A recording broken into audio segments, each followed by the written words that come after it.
喂，你知唔知我表哥做清潔外判？佢話成日有人貪方便，將屋企嘅家居垃圾攞去屋或者公園嘅政府垃圾桶掉。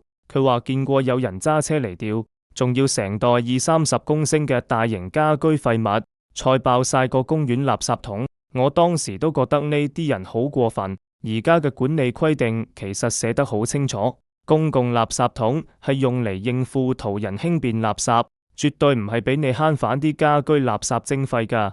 即係話你將大批家居垃圾故意棄置去呢啲公家收集點，變相係濫用政府嘅公共清潔開支，將自己應該承擔嘅處理成本轉嫁俾全香港人。咁做會被視為違規棄置廢物。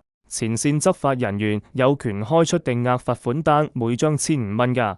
為第一，自己屋企垃圾就用正規途徑處理，譬如用指定垃圾袋。第二，如果見到鄰居咁做，都可以善意提點下，費事佢為咗慳少少而被罰錢。下次見到公園垃圾桶爆晒唔好，以為係正常現象啊。